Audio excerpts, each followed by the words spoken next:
welcome on to our first session here on Full-Time. I'd like to send a big shout out going out to our sponsors, Racecrack Motors. Of course, they're down there on Grey Street. Go and check them out. We welcome off, first of all, our man Ra Walker, who's joining us once again this morning. Kia ora, bro. Yeah, good morning, boys, and not a bad day here in G-Town, and a very happy Queen's birthday weekend to everyone. Hopefully you're going to be enjoying your extra day, whatever you may be doing, and not even the Queen's birthday, but hey, we'll take it and run with it.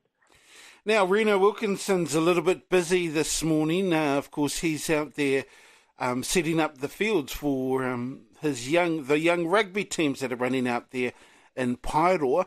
But we've got, as usual, we have with us from across the ditch, our man JT Jason Tawhiwhirangi. Morning, bro. Yeah, morning, Keith. Morning, Ra, and to others.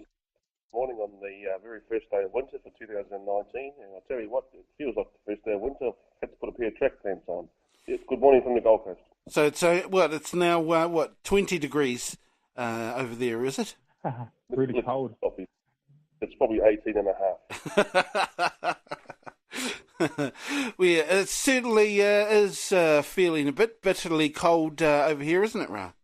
Oh, only just, Keithy. I mean, as I said earlier off air, that sun's been quite nice and warm. It's been very Australian the last few days, so there's still a bit of heat to it, but apparently that's all supposed to change, supposedly after this weekend. Winter's supposed to be here with us, so yeah, not looking forward to that, but you'd like to be in a place like JT's over there in the land of Oz, where it's sort of pretty much summer all year round. Now, JT, this weekend for in NRL action, it's kind of I almost would say a kind of a watered down weekend, of course, where they have, not so many games on this weekend, JT? Yeah, so just the 4 club games, Keithy, obviously leading into the big event on Wednesday night. So they have, traditionally they give the sides the bye leading into the first game that normally have a lot of players in either side. So you've got the likes of the Broncos, the Storm, the Roosters all having the bye, and other teams have to just suffer on, struggle on. And having said that, of course, we did have the first game on was it Thursday night? Last night, Last night. Right. Yep, where the Eels took on the Rabbitohs. I think, for me, it was a bit of at the very least, an interesting game, seeing the Rabbitohs get defeated by the Eels. JT? Yeah, there was another game on Thursday, but we'll go back to that one. So last night's game, the Eels and the Rabbitohs, I didn't watch it, but I watched the replay when I got home from the movies last night. And the Eels, full strength, probably. One of the few sides with no Origin representative players this season. So against the Rabbitohs side that lost, the hooker Cook, Dylan Walker, Cody Walker. Come on, get it right, baby. And Dave Nagai in the back line. So they lost 3 players there, 3 key players, right. And also Cameron Murray at loose forward. So, you take 4 players out of any side against a full strength side, they're going to struggle. So, Parramatta really needed to win that one last night. And they did. They never looked threatened, I think. They got a lead and held on to it. Rabbitohs scored a couple of tries to sort of make it the scoreline more respectable. But, that's just a typical Origin period game, rather, when sides are affected. So the Minnows could get a chance to get one back, and Parramatta certainly did that last night. So we'll go back to the Thursday night game, which was the Panthers and Sea Eagles. Yeah, good game this one. Really good game. A couple of sides again affected by Origin, so a couple of lesser lights had to stand up, and for Penrith, Jerome Louis was one of those, and they had James Maloney back from suspension, and he steered that side around really well. Manly sort of came back towards the end there, but Penrith were good enough to hold on for a much needed win for them, so that puts them at 2 in a row for the season, for this part of the season, which is once again probably going to save Ira Cleary from the media scrum, trying to pull him to pieces. Yeah. It's been a tough year for him, though, hasn't it? I mean, the Panthers just haven't been performing. What is it with the Panthers this season there, JT? Maybe they've got a touch of the Warriors disease. And what I mean by that is they've heard about how well they're going to go and might have read about it in the paper, seen it on the TV, and thought, you know what, we've seen a turn up and we'll win these games. But unfortunately, the NRL gives you a thorough examination in terms of your preparation, your willingness to dig in and do the hard work. So they haven't, in my opinion, worked hard enough. And new coaches come in, and I always find it interesting when a father coaches his son, because is he going to be harder? Is he going to be not as hard as him, one against the others? And just things haven't fallen their way, mate, for the old Panthers. And like I say, they might have just thought, yeah, we've got a good side. Everyone's saying we should be top four this year, but they failed to deliver and failed quite miserably. But mate, they're on their way up, so who knows? The Bulldogs Raiders tonight there, JT? Yeah, the Raiders were missing a couple of players through Origin, plus they're missing some through injury, and the Bulldogs, another side with no Origin players. So I think the Bulldogs will get that one, mate. The Cowboys Titans tomorrow? Yeah, tough one down the road here at the Titans home ground. Both sides affected by Origin. But, mate, I think the Cowboys probably more so I'll put a circle around the Titans for that one. Right. And, well, I guess we can talk about Wednesday's game, which is going to be coming up, which is always a great clash, isn't it, JT? Yeah, it's probably one of the highlights of the year for all us rugby league fans. And even those that aren't, the die-hard fans, they tend to pick a side and go with it. And, we're obviously all Queensland supporters, the three of us, so it's a good thing that Reno's not here to blow the trumpet for the New South Wales Blues. Mate, yeah, can't wait. I think at the start of the year, certainly as the season progressed, I thought New South Wales would be too good, but a couple of injuries, blows here and there, and things haven't panned out. And we've got two of the most exciting players in the competition on our side, mate. Kalen Ponga at fullback and Cameron Munster at 5'8". So with those two on your side, if we can get a bit of momentum up front, anything's possible. And it's at Suncorp Stadium, the old Lang Park, so yeah, don't write the Queenslanders off, mate. That's when they're at their strongest, when their backs are against the wall. Yes, indeed. That is very true, isn't it, Ra? When they do have their backs against the wall, Ra, that's when they seem to come out firing the most, eh?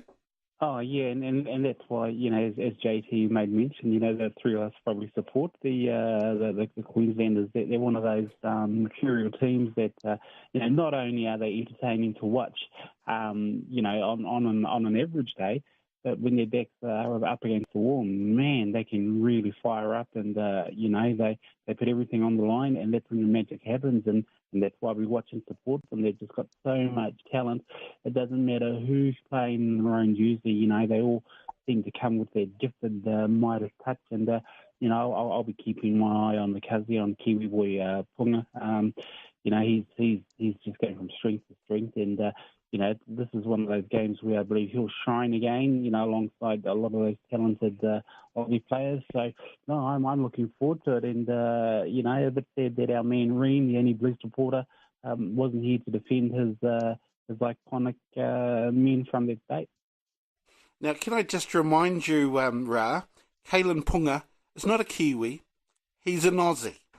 That's why he's playing in the state of origin. Oh, come on, Kiwi. Can I just interject and say that's like saying JT's an Aussie because he lives over there, but JT's as Kiwi as Māori is. So no, you can put a label on a lot of Kiwi players, but deep down, they know where home is. They know where their whakapapa too. They know where their roots are. But yeah, and he has made mention that he's definitely a Kiwi boy, but sadly that's that divide you get when you when you sort of claim two countries as your home of sorts, and JT can sort of vouch for that. But JT will always love home, even though I believe he's living in the land of Oz, and that's his place of residence now. Now, JT, interesting. They've gone with Cherry Evans as their captain. What do you reckon about that one? That call there, JT? Oh, I think it's the right call. Club captain, the only other option for me would have been Michael Morgan. But BCE in last year's third game was man of the match, I think. And mate, with the whole Kalen Ponga thing, he was born over here in Port Hedland, so I don't know what that makes him, but he's decided to go that way. It's a shame he didn't come with us. What I mean by that is the black and white jumper, but he's chosen his journey, and fair enough. It's a strange phenomenon, I guess. A lot of Māori kids born here and they're given that option because it is an option for them. So, what do you do? I mean, I think Britton Nakora, who's with Cronulla, has always said he'll be, if he's good enough to make it, he'll play for the Kiwis and all that sort of stuff. So. But yeah, back to the DCE thing. Yeah, I think he's the right man for the job. He's got some good lieutenants around him, in Cam Bunster and Michael Morgan. A couple of big boys up front, Josh Papali and Benny Hunt. It's going to be, hopefully Benny Hunt gets his hands on the ball a lot more at dummy half, so he can get used to the size of it and the dimensions of it when they kick it up in the air. And he gets his ball bugger. But yeah, I think we've got a good balance. We've got a more mobile forward pack. Young David Fafita gets his chance off the bench. Dylan Napa's back to the bench. So, ever the optimist, I think Queensland can do it, especially up here in Brisbane. It's a hard place to come and win. If you're ever lucky enough to experience Origin at Suncorp, the noise is absolutely deafening when the Maroons run out. Now, it's also interesting to see, I mean, Nathan Cleary, I guess he hasn't really had a great season, obviously, but Brad Fittler has still decided, he'd go with him. Well, it's almost like the last man standing, Keith. They were talking about Reynolds from South Sydney. He got injured, and there was talk of Mitchell Pearce even, but he got injured. So I guess he had no option other than to go back to Nathan Cleary, and he's a steady player. I wouldn't say he's going to set the world on fire, but he's got the world on fire player outside of him, Cody Walker and further Latrell Mitchell. So they're two definite danger players in that New South Wales backline. But yeah, Nathan Cleary, lucky to be there, but like I said, he was the last man standing. All the other halfback options got injured. Now, also, there's a number of debutants playing for, is it New South Wales or for both teams, really, I suppose, eh? Yeah, I think we've got 3 debutants. They're all on the bench. Dave Fafita, Joe Opahangawi, and Moses Imbai. Might be a relation of yours, Ra, from Tolaga, or Imbai. And in the Blues is Jack Whiten. Big Payne Haas. This kid's a monster. I've seen him in the flesh. He is huge. Cam Murray, and in the back line it's the bloke from Canberra, Nick Kotrick. So, yeah, four debutants there, and we've got 4 as well. So, mate, it's going to be a cracker no matter which way you look at it. It's going to be a great game. I mean, obviously, it's one that we all look forward to, even you, Ra Walker? Oh yeah, being a true blue rugby union man, Keith. Even though rugby league was the first game of football I ever played when I was a kid, but sadly, in our country of union, you do tend to sort of switch over to that code. But no, I'm a big fan of the state of origin.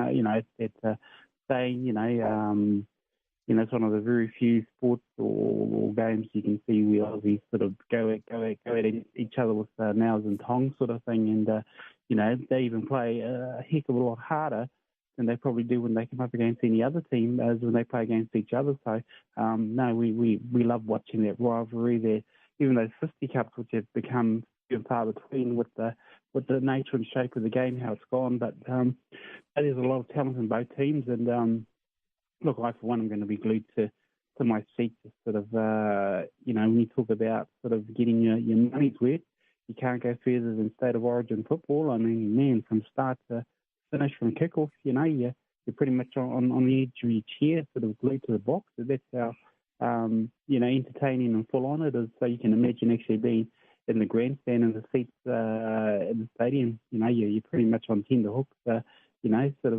Supporting your favourite team. But no, Queens is going to have it in the bag, Keithy. I think the 3 of us will be pretty happy chappies after this first game. Well, we hope. That's another thing we like watching State of Origin too, because you never know. But I must say, Queensland should be the favourite. I'd like to think. It's going to be a tough one, definitely. I mean, it always is tough for New South Wales, especially in Brisbane, isn't it, JT? It always is tough for New South Wales. I mean, that crowd almost starts you off with a 10-point lead almost immediately, doesn't it? Yeah, I suppose if you look back over time, that's probably true, Keith, and we certainly could deal with that this week, as we look and lead into this opening game of the series. So, yeah, mate, traditionally it's been hard for the Blues to get a win up here, but hopefully that stands true on Wednesday night and the boys can pull one out of the hat almost. Now,